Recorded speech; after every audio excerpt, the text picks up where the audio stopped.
Let's get this party started. Good morning. I'm so glad that you are all here, all of you in this room, all of you in the overflow room. My name is Jackie Terrassa. I'm the Carolyn Muzzy director, and it is my pleasure to welcome you to the 2026 Summer Luncheon.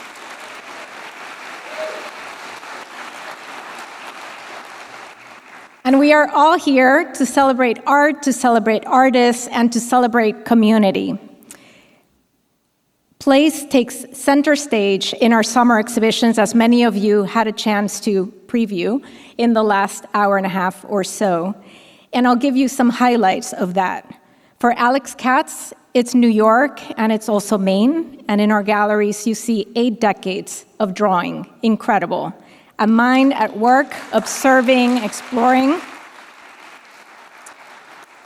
For Betsy Wyeth, who we honor in our gallery downtown, it was the coast of Maine, it was Allen and Banner Island, it was also Chatsworth in Pennsylvania. And for this unusual exhibition that happens in 3 different museums, the Colby Museum, the Farnsworth Museum, and the Brandywine Museum, the Colby contribution was that we had 4 artists, Mandy Lamb, Linda Nguyen Lopez, Elaine Koenig, and Claire Pentecost, who are all here today. We invited them to be in residence at Allen and Banner Island and to respond both to Betsy's legacy and to that place. Now, for the 40 artists featured in Imagining an Archipelago, the territories or the lands or the seas of Cuba, Guam, the Philippines, and Puerto Rico are the driving force. And this is an exhibition that was curated by Jasmine Batario. It's the first exhibition that presents contemporary art from these territories, which came together under the jurisdiction of the United States in 1898 with the Treaty of Paris. This exhibition invites you to explore both shared histories and the varied lived experiences of the artists who are in the exhibition, their perspectives and their different modalities for responding to the world. Today, we also celebrate a fabulous new acquisition of a work of art by the French artist Henri Matisse. And that work, Oceania the Sky, which some of you had a chance to see, was inspired by his time in Tahiti, where he began to pursue abstraction following that, his time there, and created the work that is in our gallery, along with others that were the first monumental works, where he was really moving towards a new dimension of his making. We're so glad to have the Eastman family here with us, who gave this extraordinary work to Colby.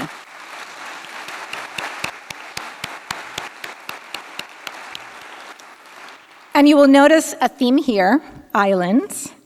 There are many people in this room, myself included, who come from islands. Literally today came from islands or come from islands because we grew up there, or come from islands because you have family or generations that lived in islands. And our collective experience of islands underscores how islands are ecosystems, they're cultural hubs, and they are also conduits. They're not isolated, they're in fact connected through vast seas. And this is why we also invite you to imagine an archipelago, to find connection within our vastly diverse world. Artists are why we are here. Artists make worlds, they make artworks that inspire insight, learning, and action, sometimes creative, sometimes social. And I ask all of the artists who are in this room right now to raise your hand. There are many of you here.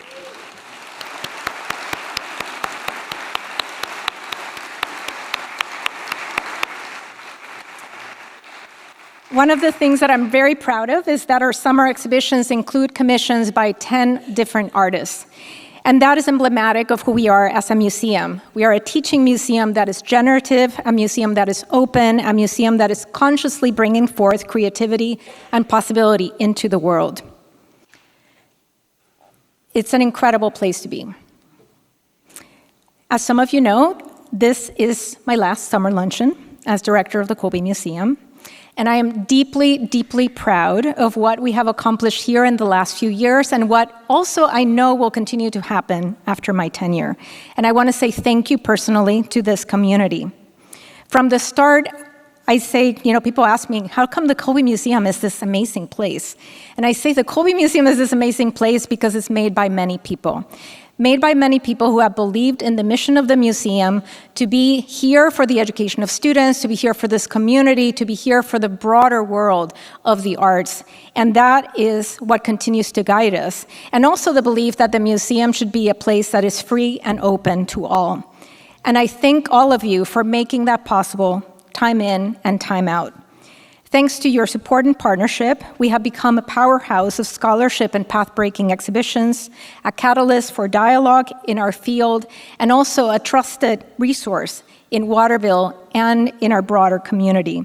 It is a place that students at Colby and all who visit us can find joy, can learn, and can grow. And so while leadership might change, those values remain the same. And at Colby, we are planning for the future, and that is work that will continue so that we can be an even stronger resource with our collection at the heart of it. I want to say thanks to a number of people, and then we will proceed also to our program. So I want to thank the support and the leadership of President David Green, who is incredible. Our board of trustees, a number of them are here today. Our museum board of governors, an incredible group of people who champions the museum. All of them make it possible for us to take risks, to organize ambitious projects and programs. The museum's outstanding staff in turn deliver on our mission and our promise. Peter and Paula Lunder, Margie Lunder, the Lunder Foundation, and the Lunder family as a whole continually encourage us to think about what is possible for our students, for Maine, for the field of art. And I express my sincere thanks to them.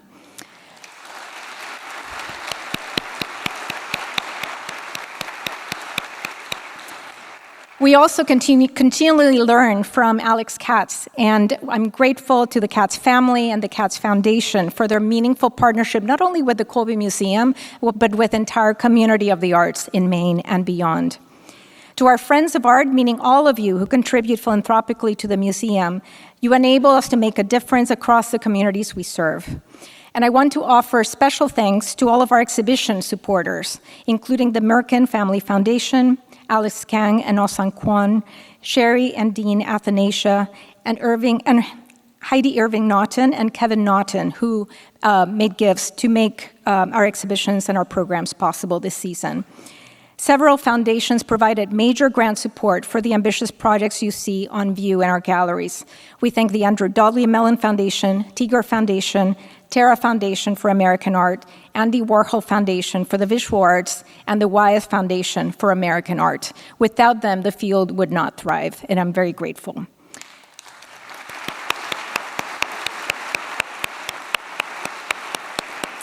And finally, I want to thank our Summer Luncheon co-chairs, our sponsors, our donors, ticket buyers. We'll say more this afternoon. But your gifts enable us to come together, as we are today, in community to celebrate what matters here, art and artists, today and in the future. So with that, it is my great pleasure to invite Kathy Bradford to the stage for a conversation. Kathy.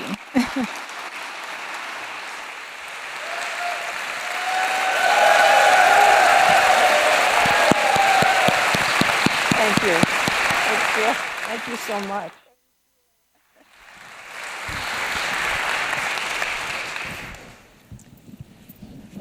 All right. I get situated here.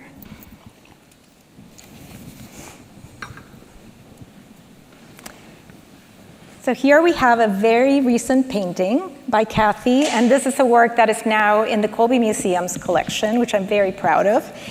And Kathy, I wanted to start with this painting because this painting combines a few things of the work that you've been making in the last few years. And I'm curious, tell us the title of this painting and what were some of the things you were exploring as you were making it. Thank you so much, Jackie. Jackie told me she wasn't going to tell me what question she was going to ask me. That it would be better that way. Okay, I do know the title of this painting. It's called Swing Over Swimmers or Swing Over Pond. It's very typical of a series of paintings that I've been doing with a very full sky, and underneath people together in water. Two vast color fields that I like to explore. And the Colby Museum, I'm so glad, got this particular painting.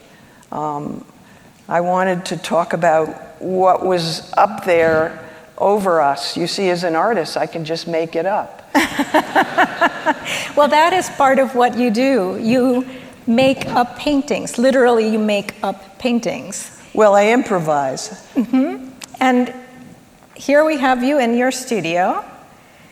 And I'm interested in walking through how you made this painting, which is Communal Table, and it's in a private collection now, and is a fantastic work that you made very recently. That's right. It was in my show in New York, which was called Communal Table, because I love tables and I love community and people, all different colors of people together. Mm. And so this is how the work started, right? Or at least one early stage? It did. I saw this painting in my studio and I said to myself, Kathy, if you do one more painting of people standing up right next to each other, you're lost. So I turned it over. Thank you. And I attacked it and made this into a table. And you can see those stars on the right, used to be on the top of it. And it was a joy to make because many of the colors were still there, and I left some of the mystery in it. You see down at the bottom there's kind of a purple arm, and people said, well, why did you do that? I didn't do that, it was already there. And that's something that I find fascinating about your work. I mean, not everybody feels as comfortable taking something that they've started and just totally, as you said, attacking it, just changing it. You said that. You said, you're so physical, you attack your paintings? It's true, because you really give them shape. You treat them very physically as objects and as forms, and they change over time. And again, you're not precious about them. Maybe you get precious at some moment. Do you get precious? I wouldn't call it precious. I do spend a lot of time looking at what I've done and changing what needs to be changed. Those decisions are made with my eyes, just my eyes. Right, you're not kind of cerebrally thinking, I'm going to create this, and therefore you're working through it. Well, I don't have an image of what it's going to look like. Yeah. And at one point, Jackie asked me a question about what paintings I make to elicit certain emotions from the viewer. And I said, no, I'm not going there, Jackie. But you're going here. Well, I think that's a tricky road to go down, because I don't necessarily please the viewer at all. Mm. Sometimes I confuse the viewer. Mm. This is a painting that I love. And I love this painting because I find it one of the things that, speaking about emotion, I find this painting very humorous and also very serious at the same time, in the sense that there are these three women. They seem to be women. Perhaps they're not all women. Hard to determine. And they're kind of moving forward. I'm wondering what you were thinking about when what was coming up for you. Was it about color? Was it about shape? Was it about movement? It was certainly about color. I see that I used a lot of color. You know, Jackie snuck this painting in. And maybe I made them moving and a little tipped because I was tired of making such upright figures. They're definitely women. I love putting high heels. That's what my mother wore. Mm. I think it's about moving forward unencumbered which is exactly the feeling I wanted in my swimmer painting, which I think we're going to see. We'll see in a moment, yeah. But let's talk first about tables. You mentioned tables a little bit a moment ago, and how you think about tables and you think about community, and you love both of them. Can you say a little bit more? One of the things that is striking about your work is that you have a motif, and the motif will show up again. Sometimes it's right after in the next painting, and sometimes it's a few years after in a totally different way. This is an early painting of a table. Early, yeah. I started out as an older person wanting to be a painter, and quickly dipped my brush in the paint and put it on the canvas. I don't do preparatory drawings. I don't work from photographs. I don't turn on my computer. I wanted something very direct. And early on, since I was painting on a rectangle, I think that kind of geometry appeared naturally. And also, I just put on spots of color to suggest what might be on a table. And it really, early on, it didn't occur to me to describe a still life or the people there. I just went for what I could do at that point. And this is a very different table. This one's full of people, full of food. Yeah, I progressed. Except this one there's a lot of color in this one, but it's very subtle. There's mostly red on white, which is really interesting because you're almost drawing this table and drawing the scene and drawing that kind of cacophony of people at the table. Right. And then there's this table, which is quite different too. Well, I think I was obsessed with the rectangle, a field of color, getting people together, united by something, often by water, often in the sky. You could say these people are united by the color orange. They're all dressed the same. They are. They're in suits. Is there a meaning to that, or was it just let's see what happens? Well, I find when I have people dressed alike, it's a way of saying that they're a kind of a tribe. That's really interesting. And a table also brings people together. A table brings people together. A pool brings people together. Speaking of which, talk brings people together. That's right. Swimmers is another theme. Swimmers or bathers? Do you think about them as swimmers or as bathers? Oh, not bathers. Okay. In the century when they were mostly men painters, I think they yearned to see women's bodies, as much of the women's bodies as they could. So they were drawn to bathers, either in the bathtub or at the shore. And I did not want to go there at all. I was a swimmer. These are athletes in the water. They're not bathers.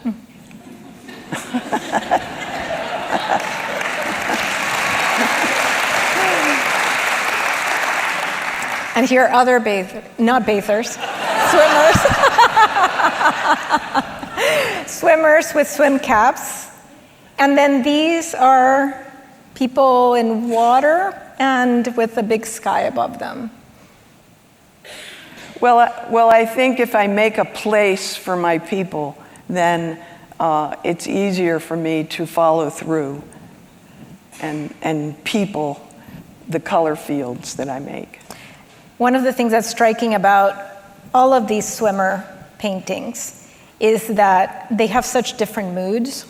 So some of them, like this one, it seems on the one hand almost like an everyday scene. It's just people in a pool. And yet, because you haven't painted anything, the background is this field of blue, you don't really see what's beyond that pool. You see a little bit of the figures, but they're kind of indeterminate. So there's a sense of there's a question about what's going on, or what kinds of conversations are happening in that pool, or what is outside of that pool that we can't see. So they're mysterious. How about what's in the water? I mean, what really fascinated me was the transparency, which if you stroke paint on a canvas, a lot of times you can see through the paint to something else. And I stumbled on that by using very little paint on my brush, and I thought, oh my goodness, it looks like I'm seeing through the sky or the water. So what I like about this painting is you suspect that the bodies are underwater, and maybe that there's some other bodies in this water. It's true. There are a lot of shapes beneath. Yeah, it's quite a crowded pool. Someone came into my studio and saw this painting and said, hey, there's a lot of other things in that pool.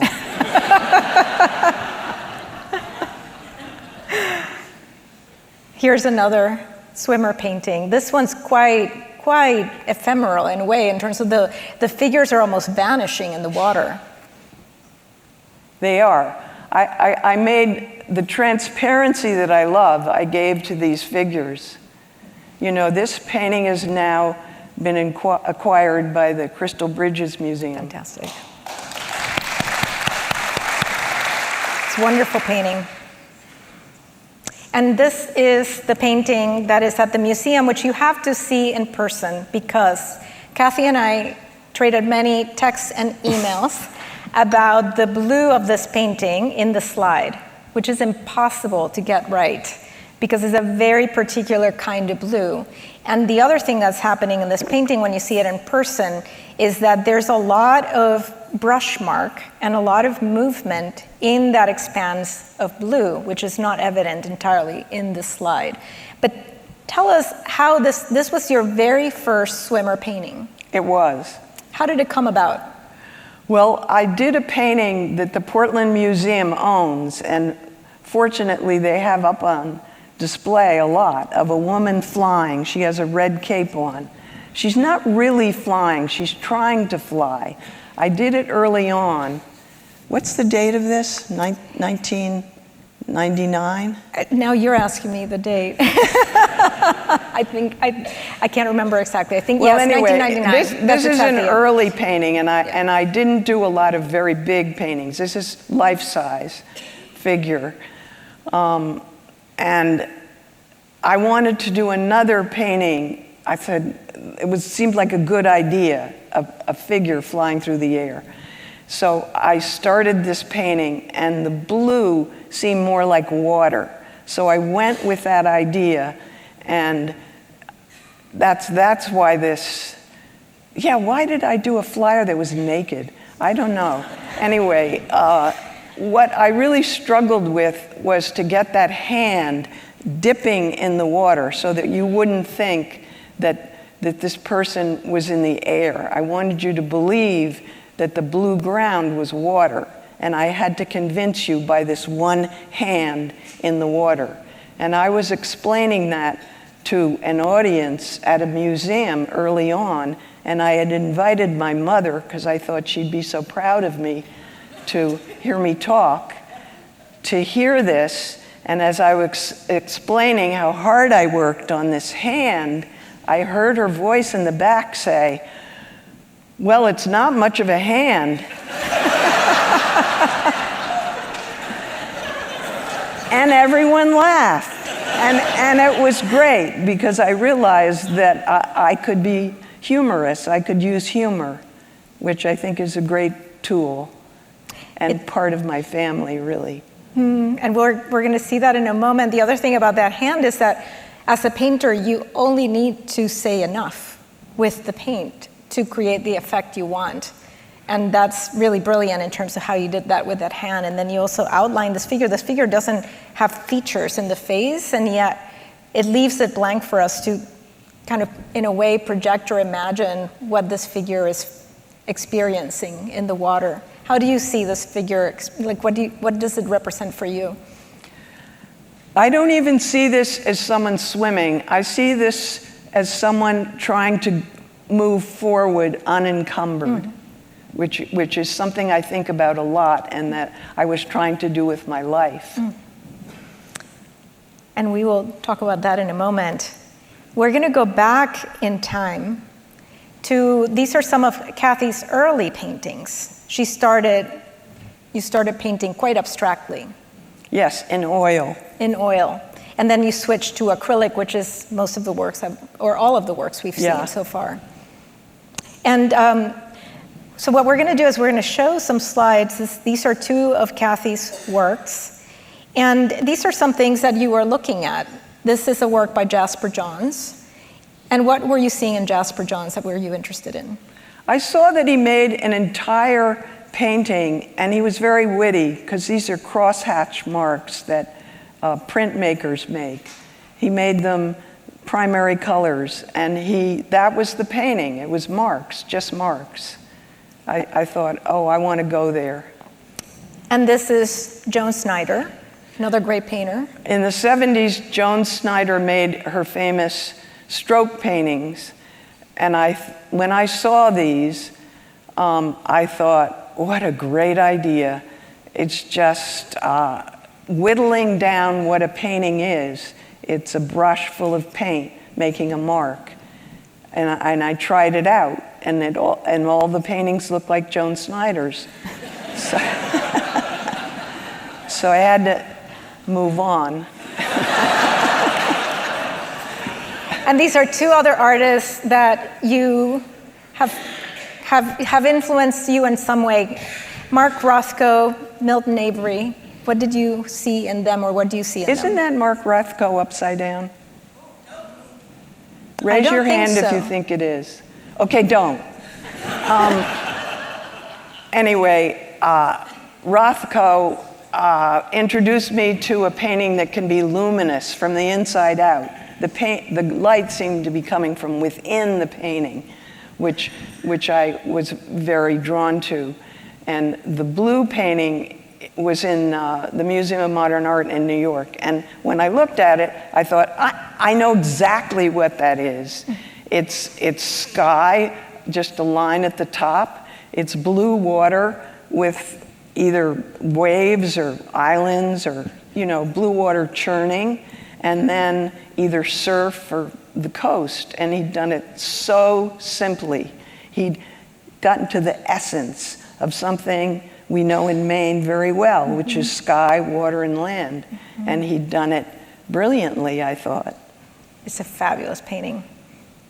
And then this is a print that you made early on as well. No, that's a painting. That's a painting, okay.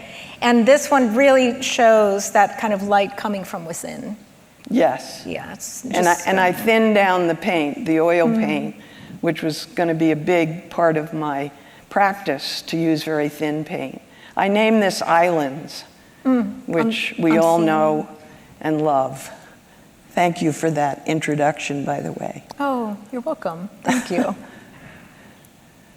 But then you put figures in your paintings. So you went from, in a way, pure abstraction to paintings that are still abstract, but they have figures in it. Well, I saw artists that I admired doing that. The woman with the balls with the beach balls is by Donald Batchelor. He was influenced by children's drawings, which I thought was very brave, and I thought, I could do that. And then Philip Guston, wonderful Philip Guston, who went from being an abstract painter to putting heads and eyes, and this is about his drinking. It's good, isn't it? It's fabulous. It's so poignant. And then Susan Rothenberg as well. Was it in the 80s? This is 1976. Yeah. In the 70s, Susan Rothenberg astounded all of us, because most of the forward-thinking painters were doing abstraction and finding many ways to do it. She took a flat plane of color and put a horse in it. It was just so taboo. You did not put anything, much less an animal, the silhouette of a horse. And it's quite flat, this painting. Yeah. But it has something in it. It has a subject. And we were all intrigued. She was a woman painter often the only woman painter in a lot of group shows then, because the conversation was all being made by men. And so, of course, I followed her and wanted to do what she did. Yeah. Well, and you've done not what she did, but you've taken things that she did into your own and made them your own in very unique ways. Let's talk a little bit about your family. So we've talked about where you've come from artistically in a way, and now we're talking about a little bit of where you've come from family perspective and how that influences your art. So this is your mother. This is my mother. She was dead set against me being an artist. She thought artists were drug addicts and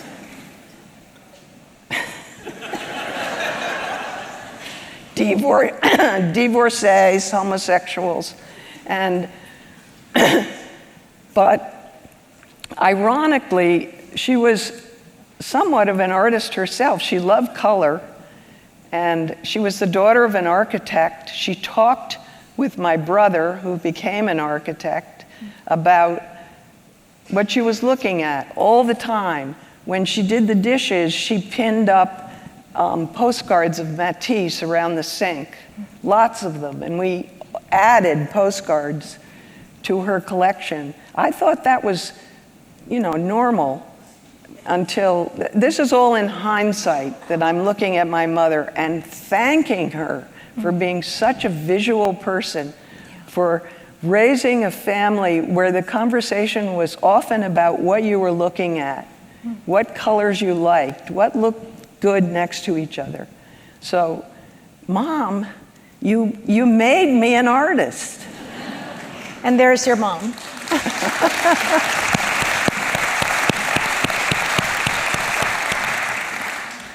Yeah, I actually did a painting of her looking kind of grumpy. And then this is your father to the left? My father has this hat on, and I like this photograph because I caught him with a twinkle in his eye. He had a very good sense of humor. He liked to joke about everything. And my mother had just told her grandchildren, no, you cannot come to the table with a baseball hat on. No one can come to lunch with a hat on. So when she went out to the kitchen, we all ran upstairs and got the bridesmaids' hats. And we all when she came back into the room, we all had a hat on. And I caught my father looking like an imp. And then these are your siblings. My siblings were also very funny. And my sister, who has the necklace on, had a birthday party, and she told us all to come in evening dress. My older brother wore a gown. And I wore a T-shirt which was printed as a tux. And I think this is important because, humor, again, is such a part of you. There's this like twinkle in the eyes, so to speak, in your paintings. It's very present. But I didn't realize that I wanted to be a serious painter. And I didn't realize that serious painters used humor. And Joan Brown was one of the first artists I saw who did it brilliantly. And today I saw my painting next to hers. I'm so glad.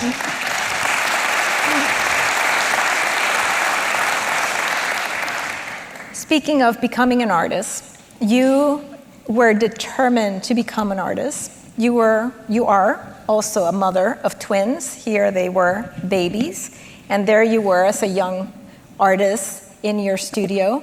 And throughout your life, you have brought those things together. And that's been very important to you, and not an easy thing to do in any means. You established a studio in Maine, and it was here that you became an artist. This is in your studio in Brunswick? That's right.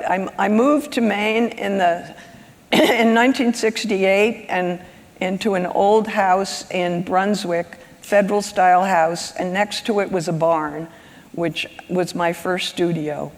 And I'm happy to say that this studio has been blessed since, because I moved my studio to the mill in Brunswick, but this barn studio is now being used by a lot of wonderful younger Maine artists, some of whom are here. Yes.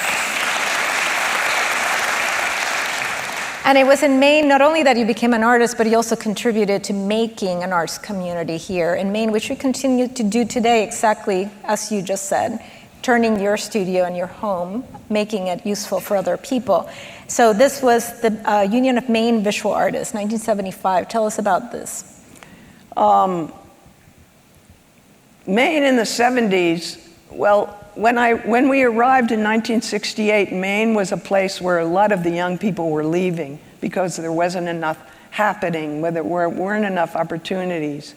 And we were just arriving, and there was a group of poets, dancers, painters that got together, got to know each other, and created the Union of Maine Visual Artists. There they are standing in front of my barn studio. We were a community, and we were referred to as the poor artists. But I'm still in touch with these wonderful people who actually showed me what an artist was, because I had not gone to art school, and I needed to learn quite a lot. And speaking of learning, one of the places that you went to learn about being an artist and to gain ideas and to be in the world of artists was Skowhegan School of Painting and Sculpture. And we have here a couple of photos.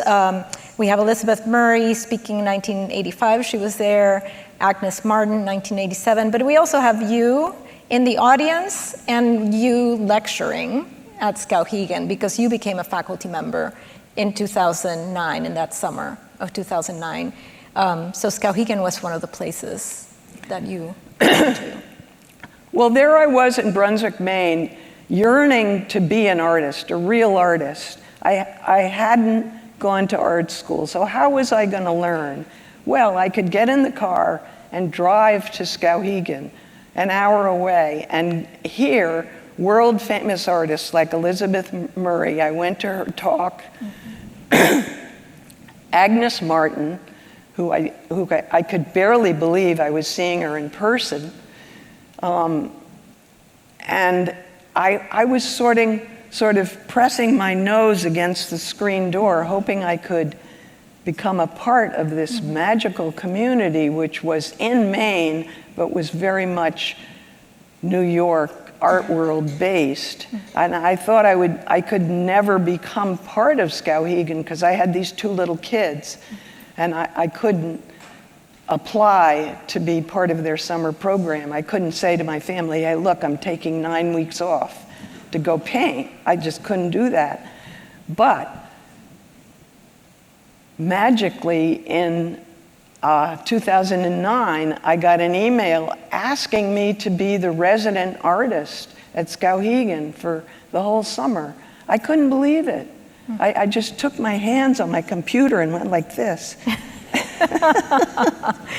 And said, yes, I'll do it. I had never been to camp. So this, we danced around bonfires. We all ate together.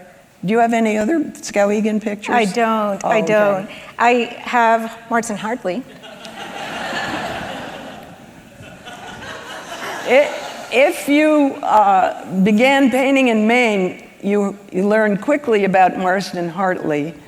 Everyone thought he was the greatest, and that taught me a lot because he was not necessarily a conventionally skillful painter. He painted from the heart. He was an awkward painter in many ways. He invented how to paint people, for example. And I always loved this swimmer painting because he was a gay man and he liked big burly men. But this man is so fragile in his little pink suit. And it's a phenomenal painting. And he gave me permission to do vulnerable people. I felt that's what he was showing us, because he was very vulnerable. Thank you, Marsden Hartley.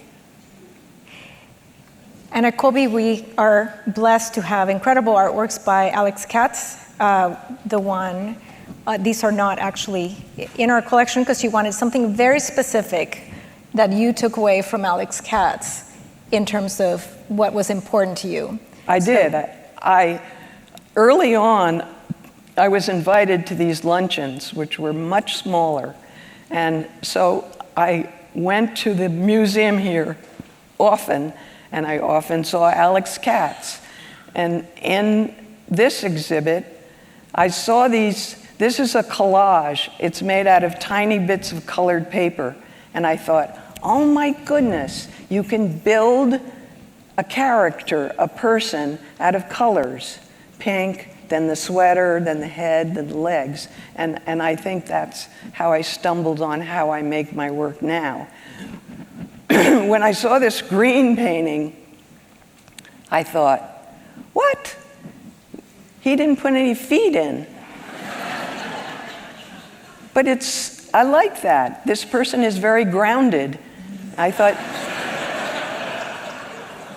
maybe he didn't know how to paint feet. I mean, it goes back to your swimmer. You don't need to show it. Well, I thought it worked. Mm-hmm. So I took that idea. Do you have the examples? Yes. Yes.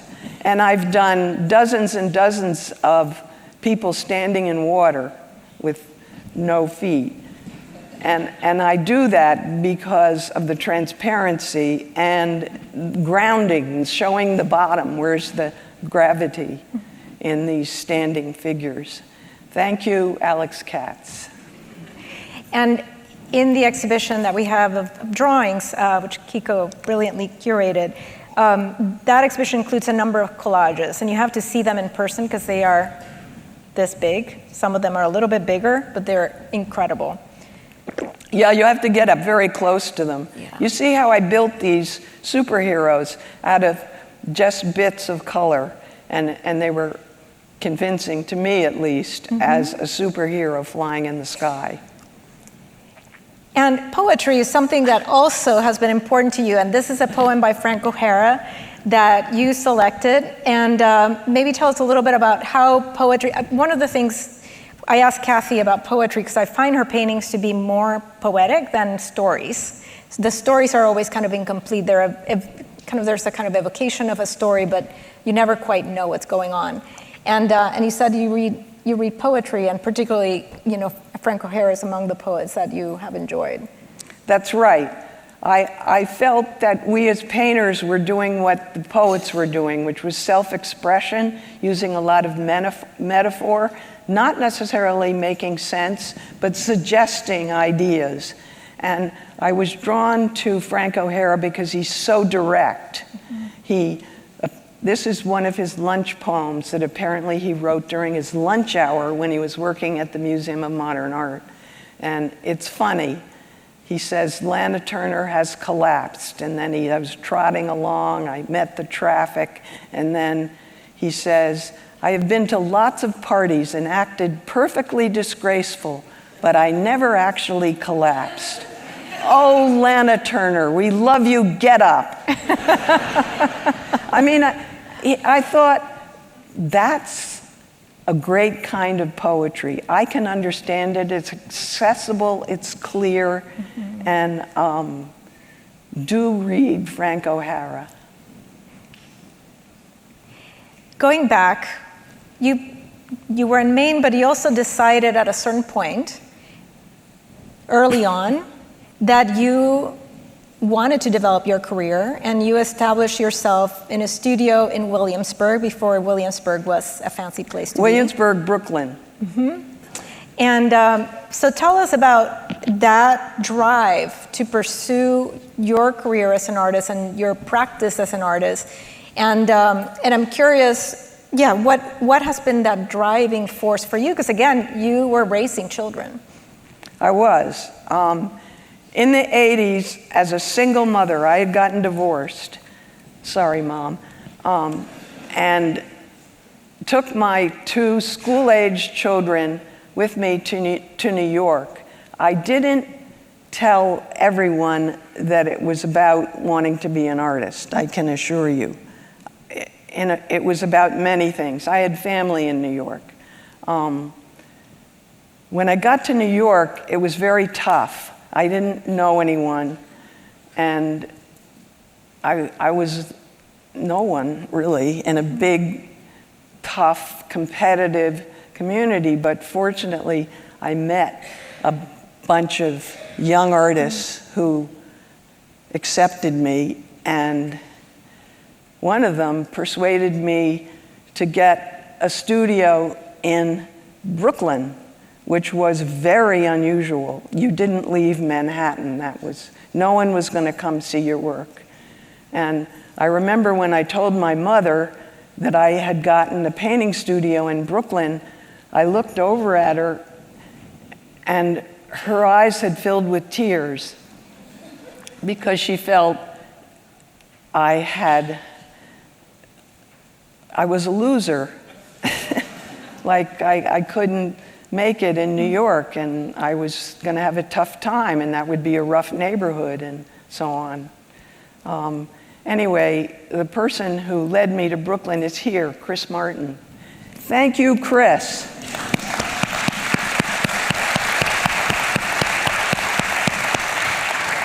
Now, Kathy, let me ask you a complicated question. Simple question, but perhaps complicated answer.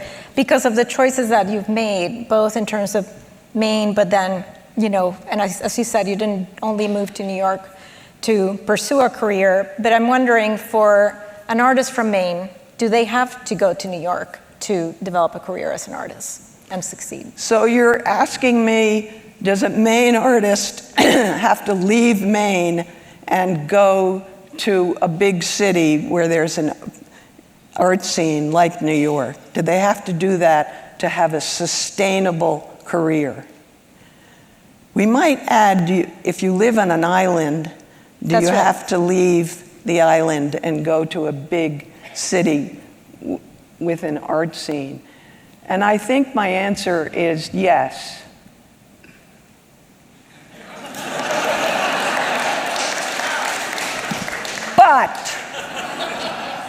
But I am now seeing there are many wonderful exceptions right here in front of me of young artists who live year-round in Maine and who are making better and better work, are connected in their own way to art centers. I think times have changed. I think you can live in wherever you want if you pay attention to everything, which I see these young artists doing.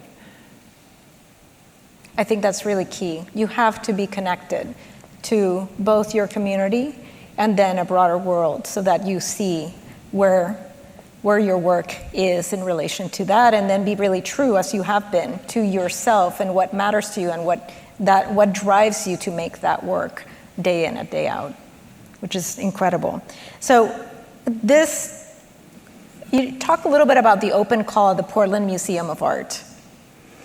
The Portland Museum of Art had been given money to have an exhibit of anyone who was a Maine artist could apply to be in this big show. I think it was a biennial, called the Biennial, the Portland Biennial. So anyone could try and be in the Biennial. You just had to submit work. And this was the work I submitted.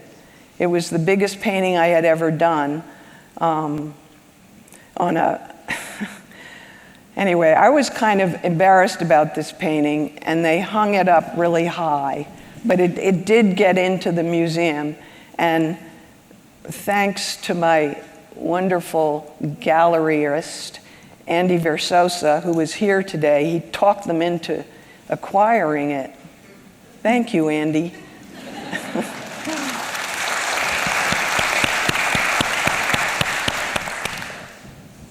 And that artwork became, in fact, the centerpiece of your retrospective a few years ago at the Portland Museum of Art, which also traveled. So, I mean, it's just so complicated, that piece around where are you and what communities sustain you and what communities actually bring your work forth into the world. The Canada Gallery also has been important in terms of promoting your work, and they gave you your first New York show, which was not this one. This was more recently. But so these places, you need, as an artist, having these places that support your careers also has been very important to you. Very important. Canada did not give me my first show, but it was a young, very scrappy gallery, and it mostly showed wild young artists. And I think when I told my friends that I was going to have a show there, they kind of went, what? I was in my 70s when I joined Canada Gallery, and that was a good turning point in my life as an artist. And then going back, your children grew up. One of them is here with us today. And your grandchildren also have been part of your life. And this is in your studio here in Maine. Tell us a little bit about how your grandchildren have been part of that creative life here. I still have the house in Brunswick and the barn studio, and my grandchildren would come in, and because I was working on the floor, there was plenty of paper and paint, and they would come in and I let them do anything they wanted. And you see my granddaughter saying, "Welcome to the art show." We had a lot of, the neighbors came by, and you see that little guy in the orange t-shirt? He is about to be a senior in high school, and he just gained a very coveted internship at the Metropolitan Museum of Art.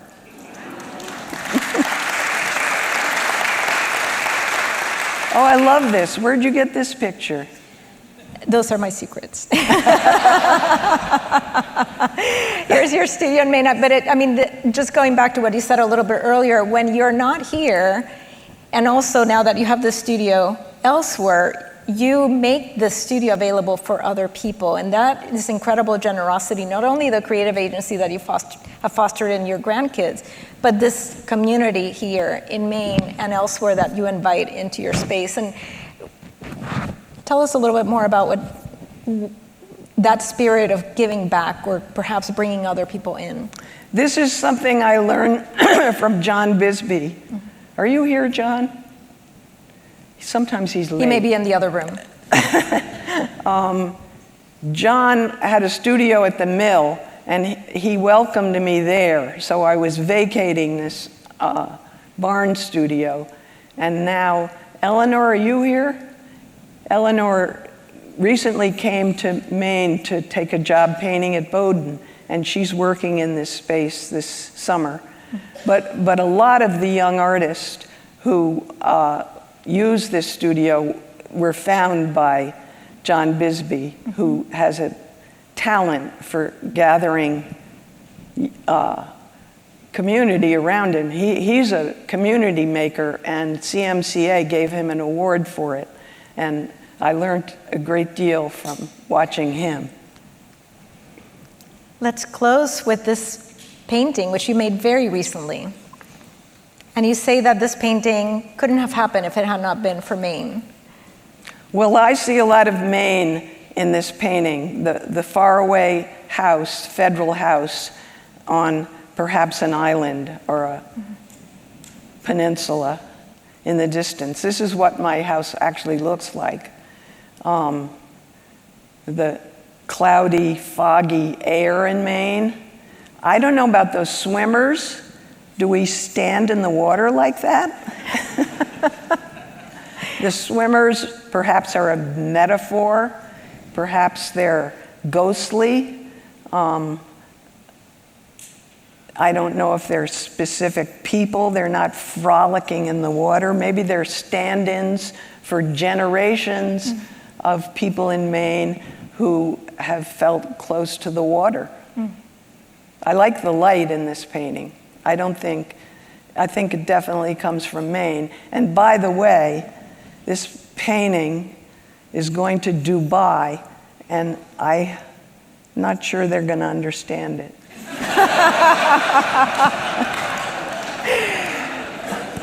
with that, I want to thank you, Kathy, for this conversation.